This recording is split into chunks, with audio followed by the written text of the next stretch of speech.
की स्टार्टिंग होती है आज से कई हजार साल पहले से, बिल्कुल उस टाइम से जिस टाइम पर महाभारत का वॉर चल रहा था। और इसीलिए महाभारत के वॉर के अंदर हम ये देखते हैं कि पांडवों की सेना ने कौरवों की सेना को हरा दिया होता है। इसीलिए अश्वत्थामा को छोड़कर बाकी सारे लोग मारे जाते हैं। एंड यहीं पर ही हम ये देखते हैं कि महाभारत के टाइम में अश्वत्थामा और कोई नहीं बल्कि अमिताभ बच्चन होते हैं। वॉर के अंदर अश्वत्थामा जब ये देखते हैं कि पांडवों ने न सिर्फ उनके सारे दोस्तों कौरवों को मार दिया है, बल्कि उसके साथ ही पांडवों ने मिलकर उनके फादर द्रोणाचार्य को भी मार दिया है। और इसीलिए ये सारी चीजें देखकर अश्वत्थामा को बहुत गुस्सा आता है एंड वो सीधा ब्रह्मास्त्र को समन करता है। और क्योंकि इस टाइम पर अर्जुन के बेटे अभिमन्यु की वाइफ प्रेग्नेंट होती है, इसलिए अश्वत्थामा अपने ब्रह्मास्त्र से सीधा उस पर अटैक करता है, जिसके बाद ही अभिमन्यु की वाइफ के पेट में जो बच्चा होता है वो ब्रह्मास्त्र के अटैक से मारा जाता है। अब इस चीज को भगवान श्री कृष्ण देखते हैं एंड इसीलिए इस चीज को देखकर लॉर्ड कृष्णा को बहुत गुस्सा आता है। और इसीलिए पहले तो वो अश्वत्थामा को काफी बीट करते हैं एंड फिर उसके बाद ही वो अश्वत्थामा को श्राप देते हैं कि अब उसे ना चाहते हुए भी जिंदा रहना पड़ेगा और वो बेशक से मरने की भीख मांगेगा, लेकिन तब भी वो जिंदा रहेगा और जब तक पूरा कलयुग खत्म नहीं होता तब तक उसकी सांसें चलेंगी। लेकिन श्राप मिलने के बाद ही अश्वत्थामा को ये रियलाइज होता है कि उसने बहुत ही बड़ी गलती कर दी है एंड इसीलिए वो लॉर्ड कृष्णा से कहता है कि अब वो अपनी गलती समझ चुका है, इसीलिए वो पश्चाताप करना चाहता है। और फिर ये सुनकर ही लॉर्ड कृष्णा उसे पश्चाताप करने का मौका देते हैं। यहीं पर ही लॉर्ड कृष्णा अश्वत्थामा को बताते हैं कि अब आने वाला जो युग है वो है कलयुग, और उसी कलयुग के अंदर कली होगा जो कि एक बहुत ही पावरफुल डीमन होगा और वो दुनिया को बर्बाद करके रख देगा। लेकिन फिर उसी को मारने के लिए भगवान श्री कृष्ण जन्म लेंगे, वो भी कल की अवतार के अंदर। लेकिन हाँ, जब कल की अवतार जिस माता के जरिए जन्म ले रहे होंगे, कल की उसी माता को जन्म लेने से रोकेगा ताकि कल की का जन्म ना हो सके। और इसीलिए उसी टाइम पर अश्वत्थामा को उनकी मदद करनी होगी और ये मेक श्योर करना होगा कि कल की अवतार का जन्म हो। अब ये सब होने के बाद ही 6000 साल बीत जाते हैं और 6000 साल बीतने के बाद ही कहानी प्रेजेंट में आती है। कहानी के प्रेजेंट टाइम में आने के साथ ही हम ये देखते हैं कि महाभारत वॉर के खत्म होने के साथ ही कलयुग की शुरुआत हो गई थी। और इसीलिए इस कलयुग के अंदर जितने भी लोगों ने जन्म लिया है उन सभी लोगों ने खुद को काफी ज्यादा इवॉल्व किया, वो काफी ज्यादा डेवलप हुए और उन्होंने बहुत ही एडवांस टेक्नोलॉजी भी बना ली। और सिर्फ यही नहीं बल्कि अपने अपने बचाव के लिए उन सब ने काफी पावरफुल और एडवांस वेपन्स भी क्रिएट किए। लेकिन अब क्योंकि कलयुग के इंसानों के अंदर बहुत ज्यादा गुस्सा और नफरत है, इसीलिए अपने गुस्से और नफरत के चलते वो सब आपस में लड़ने लगे, जिसके रिजल्ट में उन सबके बीच वॉर छिड़ गई। एंड उन सारी वॉर्स के अंदर उन्होंने न सिर्फ एक दूसरे को मारा बल्कि एक दूसरे को मारने के साथ ही उन्होंने पूरी दुनिया को भी बर्बाद कर दिया। इसीलिए प्रेजेंट टाइम के अंदर हम ये देखते हैं कि अब पूरी दुनिया डिस्ट्रॉय हो चुकी है और इसीलिए पूरी दुनिया के अंदर सिर्फ एक ही ऐसा शहर है जो कि इस टाइम पर जीने लायक है, और उस शहर का नाम है काशी, जो कि इंडिया के अंदर है। इसके साथ ही यहीं पर हम ये भी जानते हैं कि असल में काशी दुनिया का पहला शहर भी है, यानी कि जब मानव सभ्यता बसना शुरू हुई थी तब उस टाइम पर काशी सबसे पहले बसाया गया था। यहाँ पर हमें पता लगता है कि काशी शहर को छोड़कर पूरी दुनिया के अंदर ऐसा कोई भी शहर नहीं है जो कि जीने लायक है, क्योंकि वो सारी जगहें बर्बाद हो चुकी है। हालांकि यहाँ पर हम ये भी जानते हैं कि काशी के अलावा एक और ऐसा शहर है जो कि जीने लायक है और उस शहर का नाम है शंबाला। लेकिन हाँ, मूवी के अंदर बहुत ही कम लोग ये जानते हैं कि शंबाला शहर कहाँ पर है। स्पेशली इसके बारे में सिर्फ वही लोग जानते हैं जो कि शंबाला में रहते हैं। अब मैं आप सबको इन रियलिटी बताऊं तो एक्चुअल रियलिटी के अंदर शंबाला नाम का कोई शहर नहीं है। लेकिन हाँ, अगर बुद्धिस्ट रिलीजन की माने तो बुद्धिस्ट लोग ऐसा मानते हैं कि शंबाला नाम का एक शहर एग्जिस्ट करता है और उनकी मान्यताओं के मुताबिक ये शहर हिमालयास के अंदर है, बट एक्चुअल में इसके बारे में कोई नहीं जानता है। और इसीलिए जिस तरह से इन रियलिटी शंबाला एग्जिस्ट करता है, ठीक उसी तरह से इसे मूवी में भी दिखाया गया है, क्योंकि मूवी में भी शंबाला शहर के बारे में कोई भी नहीं जानता है और ये भी एक छुपी हुई शहर है जिसका लोकेशन बहुत कम लोगों को पता है। अब काशी शहर के अंदर हम ये देखते हैं कि काशी के अंदर कई सारे लोग हैं और उन सब में से कुछ लोग अमीर हैं और बाकी सब लोग गरीब हैं, और इसीलिए जो भी लोग गरीब हैं उनकी जिंदगी बहुत बुरी है। इसके साथ ही काशी शहर के मिडिल एरिया के अंदर एक कॉम्प्लेक्स नाम की बहुत बड़ी जगह है जो कि देखने में एक उल्टे से ट्रायंगल जैसा दिखता है, लेकिन ये कॉम्प्लेक्स नाम का ऑब्जेक्ट काफी ज्यादा बड़ा है और इसके अंदर खाना, साफ पानी, साफ एयर, अच्छे कपड़े, अच्छे घर, पेड़ पौधे, साफ नदियाँ, साफ जंगल और इस तरह की सारी चीजें हैं। एंड इसीलिए जो भी अमीर लोग हैं वो सब लोग इसके अंदर रहते हैं। हालांकि इस कॉम्प्लेक्स को काफी सिस्टमैटिकली तरीके से चलाया जाता है और जो इस पूरे कॉम्प्लेक्स को रूल करता है उसे सुप्रीम कहा जाता है। पूरा नाम कहे तो सुप्रीम यास्किन। अब ये जो सुप्रीम यास्किन है ये न सिर्फ पूरे कॉम्प्लेक्स को रूल करता है बल्कि इसके साथ ही सब कुछ को मैनेज करने के लिए इसके पास खुद की आर्मी भी है, जिस आर्मी के सोल्जर्स इसके कहने पर सारे काम करते हैं। और इन सारी आर्मी को मैनेज करने के लिए इसके पास एक कमांडर भी है जो कमांडर ही आर्मी को ऑर्डर्स देता है। इसके साथ ही हम ये भी जानते हैं कि पूरे कॉम्प्लेक्स से लेकर पूरे काशी शहर के अंदर कोई डॉलर या फिर रुपीस जैसी करेंसी नहीं चलती, बल्कि यहाँ पर जो चलता है उसे यूनिट्स कहते हैं और ये यूनिट्स ही यहाँ के पैसे के बराबर है। और इसीलिए जो भी रिच आदमी इस कॉम्प्लेक्स के अंदर रहना चाहता है उसे यहाँ पर आने के लिए 1 मिलियन यूनिट्स देने पड़ते हैं, यानी कि सिंपली 1 मिलियन यूनिट्स दीजिए और फिर उसके बाद से आप कॉम्प्लेक्स के अंदर रह सकते हैं। लेकिन 1 मिलियन यूनिट्स का मतलब है 10 लाख यूनिट्स, और इतने ज्यादा यूनिट्स किसी गरीब आदमी के पास नहीं है, इसीलिए उन सबको कॉम्प्लेक्स के बाहर रहना पड़ता है। लेकिन हाँ, वो सब भी कॉम्प्लेक्स के अंदर जाने का सपना जरूर देखते हैं। अब इसके बाद ये एंट्री होती है हमारी मूवी के मेन हीरो की, यानी कि रेबल स्टार प्रभास की, जिनके कैरेक्टर का इस मूवी के अंदर नाम है भैरवा।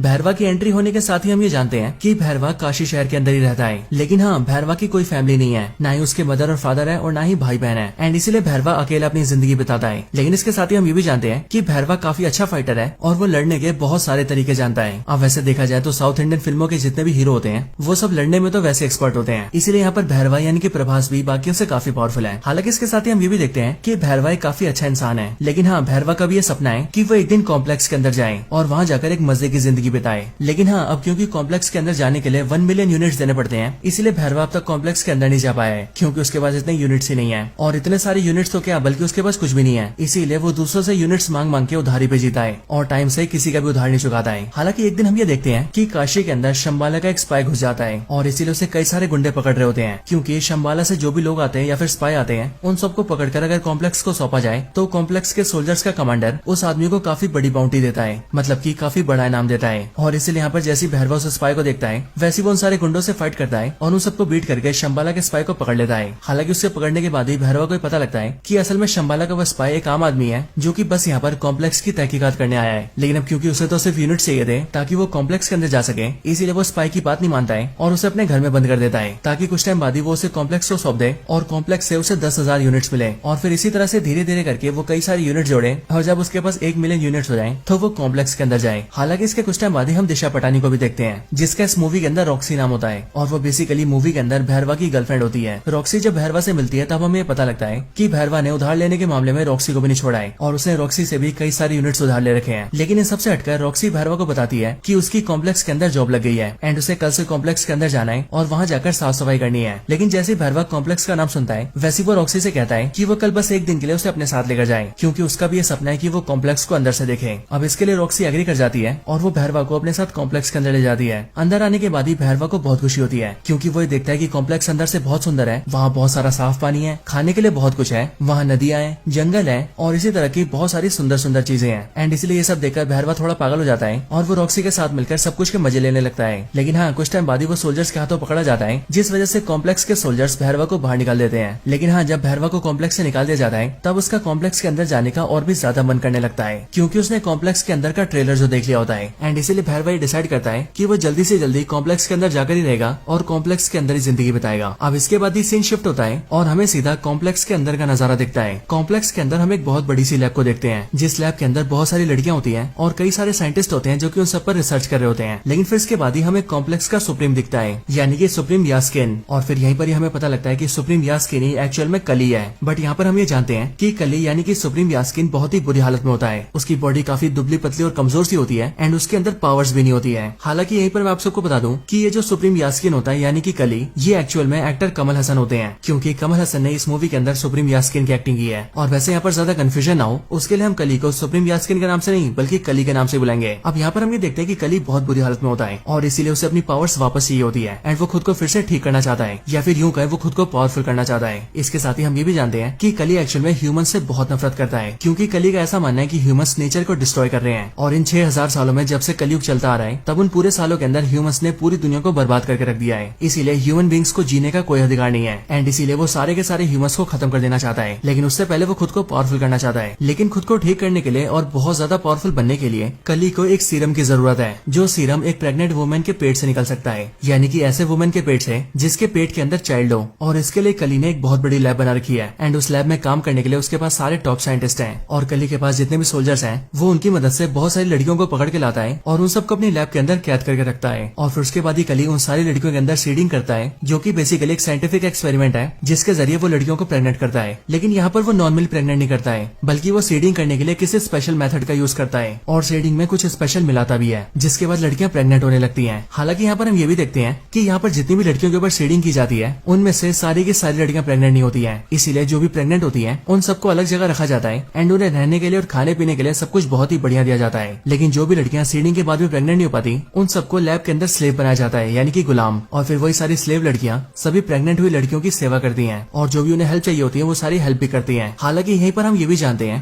कि कली को जिस सीरम की जरूरत है वो सीरम उसी प्रेग्नेंट लड़की के पेट से निकल सकता है जो कि 121 डेज से ज्यादा टाइम से प्रेग्नेंट हो, यानी कि वो कम से कम 4 महीने के प्रेग्नेंट हो। लेकिन यहाँ पर हम ये देखते हैं कि कली की सीडिंग की वजह से यहाँ लैब में जितनी भी लड़कियों को प्रेग्नेंट किया जाता है वो सभी लड़कियां 90 या फिर 91 डेज से ज्यादा जी नहीं पाती हैं, मतलब कि उन सबकी 3 महीने में ही मौत होने लगती है। लेकिन तब भी कली लगातार लड़कियों के ऊपर सीडिंग करवाता रहता है ताकि एक न एक दिन उसे ऐसी लड़की मिले जो कि 121 डेज से ज्यादा टाइम तक प्रेग्नेंट हो, और जिस दिन ऐसा हुआ उस दिन उसे सीरम मिल जाएगा। अब इन सब के बाद यहीं पर ही हम दीपिका पादुकोण को देखते हैं, जो कि लैब के अंदर कैप्चर की हुई लड़कियों में से एक होती है। लेकिन हाँ, यहाँ पर हम ये देखते हैं कि दीपिका पादुकोण प्रेग्नेंट नहीं होती है, बल्कि वो उन लड़कियों में से एक होती है जो कि सीडिंग के बाद भी प्रेग्नेंट नहीं हो पाई थी एंड इसीलिए वो यहाँ पर एक स्लेव की तरह काम करती है और जो भी प्रेग्नेंट है उन सबकी हेल्प करती है। इसके साथ ही हमें ये भी पता लगता है कि दीपिका पदुकोण जब बहुत छोटी थी तब उसी टाइम पर उसके पेरेंट्स ने उसे कॉम्प्लेक्स के अंदर भेज दिया था, इसीलिए वो बचपन से यहाँ पर है। इसके साथ ही उसका जो नाम है वो यहाँ पर सम 80 रखा गया है, यानी कि SUM सम और 80। हालांकि कुछ दिनों के बाद ही हम ये देखते हैं कि एक्चुअल में दीपिका पदुकोण यानी कि सम 80 प्रेग्नेंट है और उसे प्रेग्नेंट हुए टोटल 5 महीने हो चुके हैं, यानी कि 150 डेज से भी ज्यादा। और सच में ये बहुत ही बड़ी बात थी,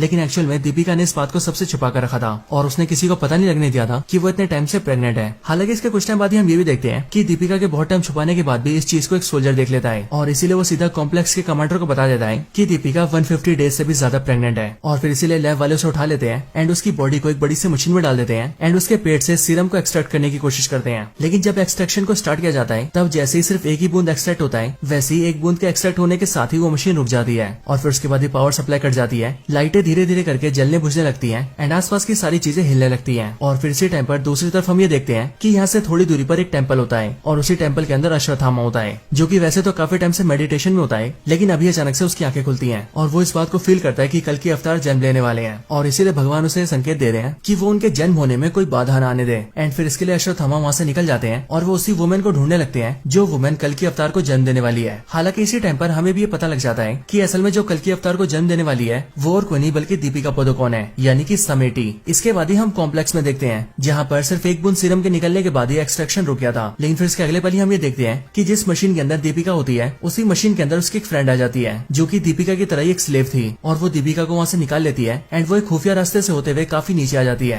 वहाँ पर आने के बाद ही वो दीपिका को बताती है कि वो असल में शंबाला की एक स्पाई है एंड वो पिछले 2 सालों से कॉम्प्लेक्स के अंदर है और यहाँ आकर वो सारी इन्फॉर्मेशन इकट्ठा कर रही है ताकि वो इन सब के बारे में शंबाला शहर के अंदर बता सके। नीचे लाने के बाद ही वो दीपिका को गेट के पास ले आती है और वो दीपिका को बताती है कि यहाँ पर एक खुफिया गेट है जहाँ से वो लोग कॉम्प्लेक्स से बाहर निकल सकते हैं। इसके साथ ही वो ये भी बताती है कि उसने अपने कुछ दोस्तों को सिग्नल देकर वहाँ पर बुला लिया है और इसलिए वो चाहती है कि दीपिका वहाँ से निकल जाए, जिसके बाद उसके दोस्त उसे सीधा शंबाला ले जाएंगे और वहाँ पर वो सुरक्षित रहेगी। हालांकि दीपिका उससे ये पूछती है कि वो आखिर ये सब क्यों कर रही है, जिस पर वो दीपिका को बताती है कि असल में शंबाला एक काफी पवित्र शहर है एंड वहाँ पर हम सबका ये मानना है कि एक औरत भगवान को जन्म देगी, यानी कि कल की अवतार को, जिसके बाद ही वो कल की अवतार सारे इंसानों का भला करेंगे। और इसी उम्मीद पर हमारा पूरा शंबाला शहर जी रहा है एंड मुझे ऐसा लगता है कि तुम ही वो औरत हो जो कि भगवान को जन्म देने वाली है, इसीलिए मेरा कर्तव्य है कि मैं तुम्हारी जान बचाऊं। इसके बाद वो दीपिका से कहती है कि वो यहाँ से बाहर निकल जाए और उसके पीछे सोल्जर्स न आए, इसीलिए उन्हें रोकने के लिए वो यहाँ पर रुकेगी। ये सुनकर दीपिका वहाँ से बाहर आ जाती है और बाहर आने के बाद ही वो देखती है कि उसके सामने शंबाला के 3 और एजेंट्स होते हैं जो कि दीपिका को ले जाने के लिए एक बड़ी सी गाड़ी लेकर आए होते हैं। वो तीनों जल्दी से दीपिका को बिठाते हैं और उसे लेकर वहाँ से निकल जाते हैं और जल्दी से जल्दी शंबाला पहुँचने की कोशिश करते हैं। हालांकि इसके बाद ही हम कॉम्प्लेक्स में ही देखते हैं कि कमांडर को पता लग जाता है कि सम 80 वहाँ से निकल चुकी है और इसीलिए वो अपने सारे सोल्जर्स को उसके पीछे लगाता है एंड सबसे कहता है कि वो उसे पकड़ कर लेकर आए। इसके साथ ही वो शहर के अंदर भी अनाउंस कर देता है कि जो भी सम 80 को पकड़ कर लाएगा उसे इनाम के तौर पर 5 मिलियन यूनिट्स मिलेंगे। एंड इसलिए यहाँ पर हम ये देखते हैं कि इस वाले ऑफर को भैरवा भी देखता है और इसीलिए वो सोचता है कि अगर उसने सम 80 को पकड़ लिया तो उसे 5 मिलियन यूनिट्स मिलेंगे एंड देन उसके बाद वो बड़े आराम से कॉम्प्लेक्स के अंदर जा पाएगा। और इसलिए वो भी दीपिका की यानी कि सम 80 की तलाश में निकल जाता है। इधर जो 3 लोग दीपिका को शंबाला लेकर जा रहे थे हम उनके बारे में भी जानते हैं एंड यहाँ पर हमें पता लगता है कि इनके नाम वीरान और कायरा होते हैं एंड इन दोनों के साथ इनका एक और साथी होता है। और यहाँ पर हम ये भी देखते हैं कि यहाँ पर कायरा दीपिका से उसका नाम पूछती है, जिस पर वो उसे बताती है कि उसका नाम सम 80 है, पर फिर वो दीपिका से कहती है कि उसे उसका नाम सम 80 नहीं रखना चाहिए बल्कि इससे बढ़िया उसे उसका नाम सुमति रखना चाहिए। और फिर यहीं से हम ये देखते हैं कि दीपिका अपना नाम सम 80 नहीं बल्कि सुमति रख लेती है। हालांकि इसके कुछ टाइम बाद हम ये देखते हैं कि कॉम्प्लेक्स के सोल्जर इन्हें ढूंढ लेते हैं और इसीलिए वो लोग इन पर अटैक कर देते हैं और सुमति को वहाँ से ले जाने की कोशिश करते हैं। पर फिर उसी टाइम पर यहाँ पर एंट्री होती है अश्वत्थामा की, यानी कि अमिताभ बच्चन की, जो कि यहाँ पर जैसे आते हैं वैसे वो सारे सोल्जर्स को बीट कर देते हैं और इन सबको पेल पाल के वो सुमति को बचा लेते हैं। एंड वो सुमति से ये भी कहते हैं कि अब से वही उसकी हिफाजत करेंगे क्योंकि वो बहुत ही जल्दी भगवान को जन्म देने वाली है। हालांकि इसके कुछ टाइम बाद ही हम ये देखते हैं कि वहाँ पर भैरवा भी आ जाता है जिसने की सुमति को ढूंढ लिया होता है और इसीलिए यहाँ पर आने के बाद ही वो सुमति को ले जाने की कोशिश करता है, जिस वजह से भैरवा और अश्वत्थामा दोनों के बीच फाइट होती है। एंड इसी फाइट में अश्वत्थामा भैरवा को पटक देता है और उसे बुरी तरह से हरा देता है, जिसके बाद वो सब लोग सुमति को लेकर सीधा शंबाला निकल जाते हैं। इधर दूसरी साइड जैसी कमांडर को पता लगता है कि सोल्जर्स को सुमति मिली थी, वैसे वो अपने कई और सोल्जर्स के साथ मिलकर सीधा उसी जगह पर आ जाता है जहाँ पर भैरवा और अश्वत्थामा की फाइट हुई थी। लेकिन वहाँ पर आने के बाद ही वो देखता है कि वहाँ पर उसके सारे सोल्जर्स की लाशें पड़ी हैं। इसके साथ ही वहाँ पर भैरवा भी पड़ा हुआ है जो कि अश्वत्थामा से फाइट हार गया था।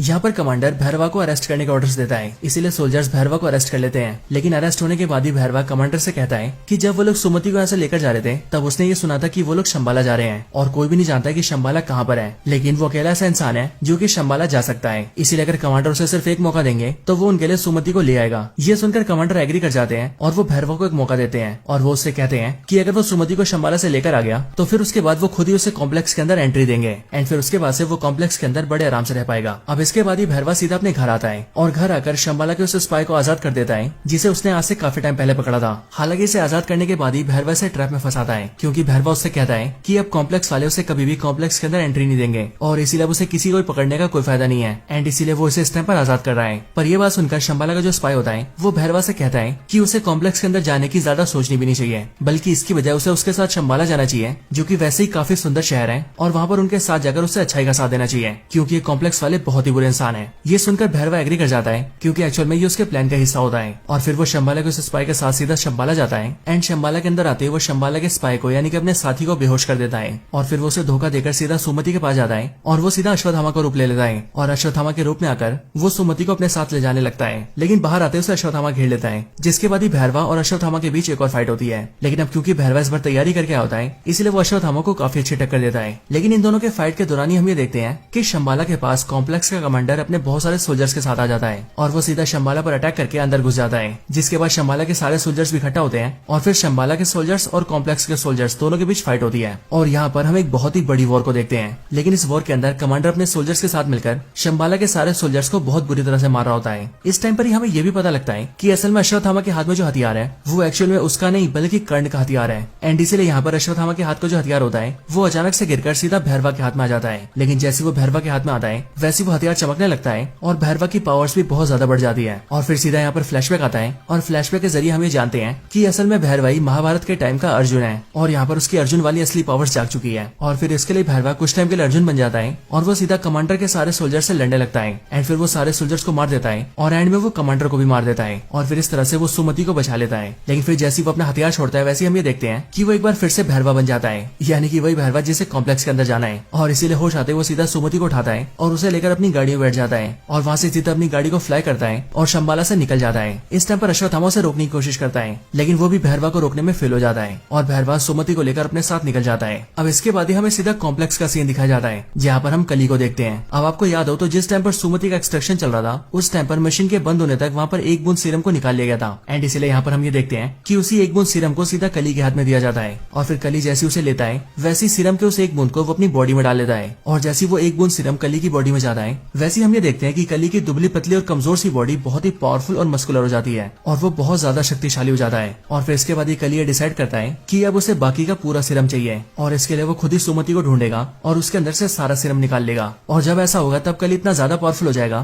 कि तब उसे रोकने वाला कोई भी नहीं होगा, यहाँ तक कि भगवान भी नहीं। हालांकि दोस्तों यहीं पर ये मूवी एंड हो जाती है और इसीलिए जब इस मूवी का नेक्स्ट पार्ट आएगा तभी हमें ये पता लगेगा कि इसकी आगे की स्टोरी में क्या होने वाला है। लेकिन हाँ दोस्तों, तब तक के लिए इसकी स्टोरी यहीं पर एंड होती है।